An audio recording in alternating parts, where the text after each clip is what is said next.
how it is like, when you have this man seated. You should grab a pen and paper because we're going to be giving headlines. You know what I mean? Honorable, you are welcome. This is the Upside Down Show. Thank you very much. All right, so Kennedy Agyapong, this is a household name. I don't know who is yet to hear this name, but many people probably might not know where you started from. I'm sure you've heard a lot of things about yourself. People ask a whole lot of questions, where he got his money from, how come he can speak his mind and nobody can stop him. People just don't understand. But I want you to take us all the way back to Assin Fosu and Assin Dompem era. Thank you very much for giving me the opportunity. I was born in 1960, June 16, 1960. So I'm going to your birthday is just around the corner. Yeah, I'm going to turn 60. When is your birthday? 16th. Okay, June. Okay. June. I was born in a village called Assin Dompem. Okay. In Central region. And my constituency now is Assin Central.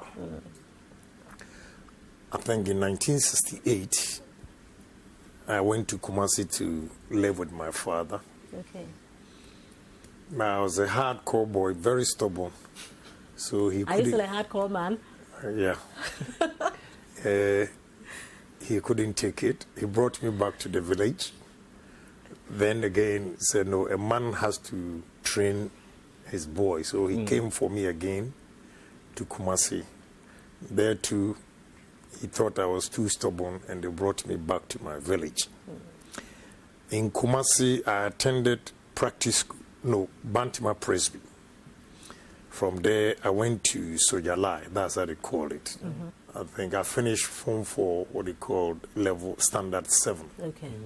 And went to Adisadi College. So when I got to Adisadi College, I was old. Because I have one of my daughters is around 19 that has finished university. Okay. Meanwhile, I went to Adisadi College at the age of 16.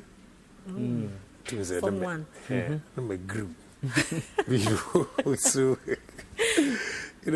but I went to Unibasis Form. Then from there, I went to Germany, also to Hassel. I was washing plates in the restaurant.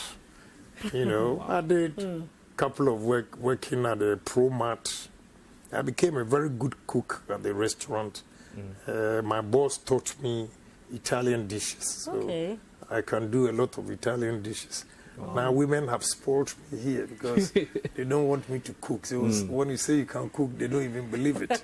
But I could do well, those days. Right. From there, I managed to go to America as well. And there too, I worked at Zaru Bakery. I can bake a lot. A man of many parts. Yeah. So from bakery, my senior from Adisadi College, one day I was coming out of the elevator and I met him. Apparently, he was living in my building as well. He's called Baba Moro. Okay. So talking to him, I didn't have my green card, so he also connected me to a gas station, a gasiteria. And later on, we ended up at the Citco gas station. That was on Webster Avenue and Cross Bronx in the Bronx. How old were you around that time? I went to Germany at the age of 23. Okay. Then America at the age of 25. Okay. And how long did you stay there? In Germany, I stayed there for 18 months. Okay. Then I moved to America. I would say I still live there. In 1999, Reagan had introduced amnesty program. So I was fortunate to work with a lawyer. He's called Kwajoa from Asiedu. He lives at Redco. He recruited me and I started working with him. That is the cocaine money. Oh. That is where I made the money. Reagan's amnesty time, I made a lot of money. We did about 2,500 applications. And everybody paid 2,500. Wow. I was doing all the documentation, and my boss, because he's the lawyer, he will go and present the thing in court at the immigration. Yeah. So out of the 25, my boss will get 700, and I will get the rest and use some for documentation. So when we finished, I had made a lot of money. So in politics, it was my boss who introduced me to politics.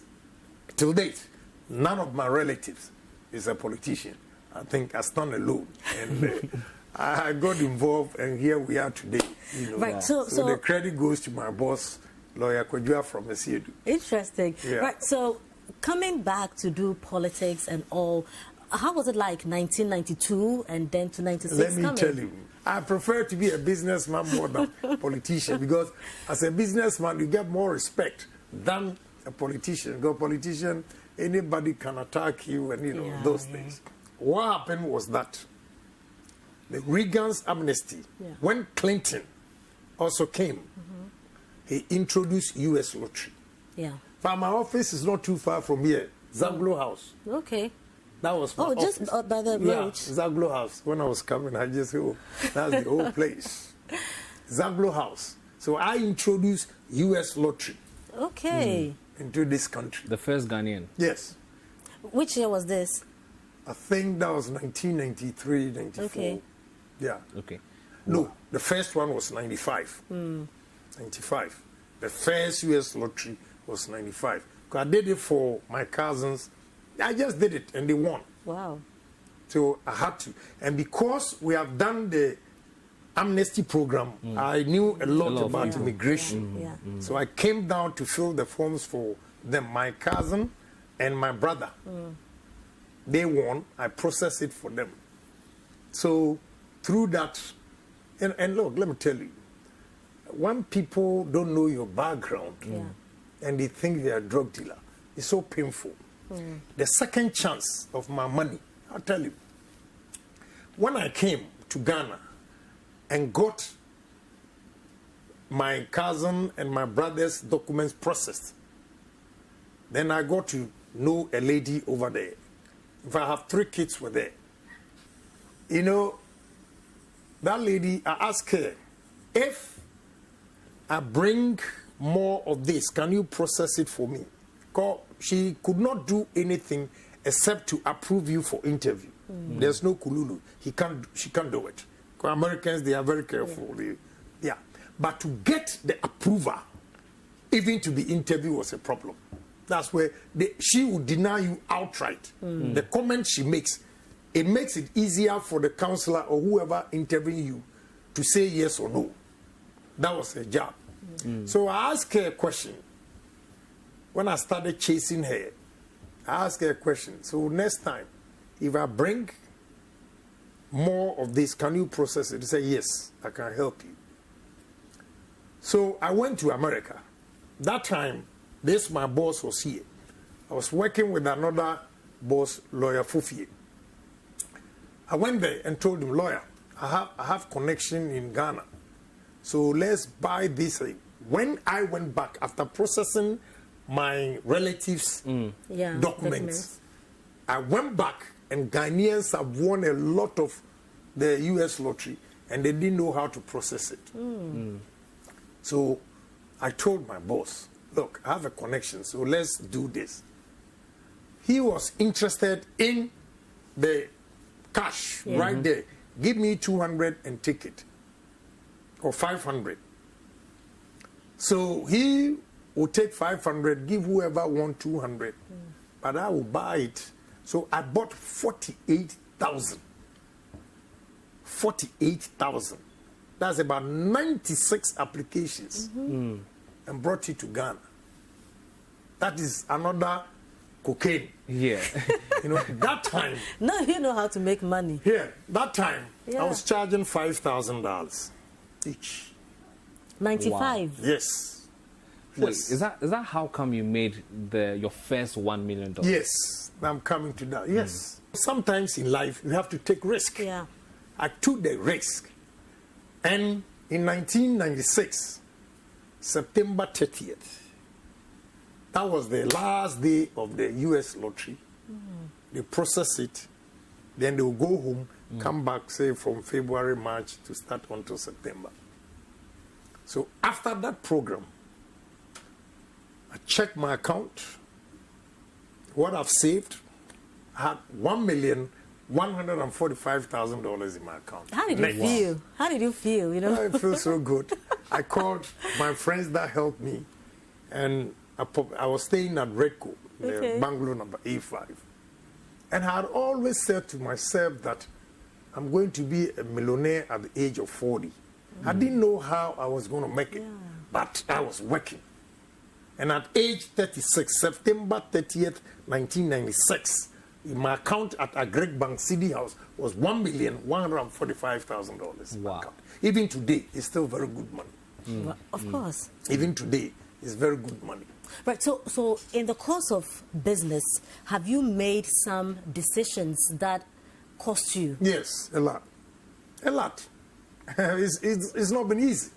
Another risk I can tell you, when I see people setting up TV stations, well, maybe mine has not worked. So, but I think Net2 has not helped me. It's just a flash. Why? The kind of monies I talk is not what they are doing. Anytime I Well, get maybe there, you are used to big monies. anytime I get there, I get so furious. Oman FM. When I get so furious. But now I'm trying to put it behind me because I'm doing other things to complement it. So I've invested in business that Ash FM. Last month they couldn't pay themselves. And I said, I'm not going to pay you. I've asked you to work and pay yourself. And if you can't pay yourself, you expect me to bring my money from Accra to pay you? Hell no, I ain't going to do that. So it has not been smooth as people think. There are challenges. Yeah. But you have to, come on, put up a brave face and take bold decisions so that you can come out of the valley and be on the hilltop. Right. We are going to be talking about your life as a politician properly, and then you as a disciplinarian. I mean, that's a whole new chapter. Well. But I've listened to you very often, and you always mention your wife. And most of the time you say that my wife said I shouldn't do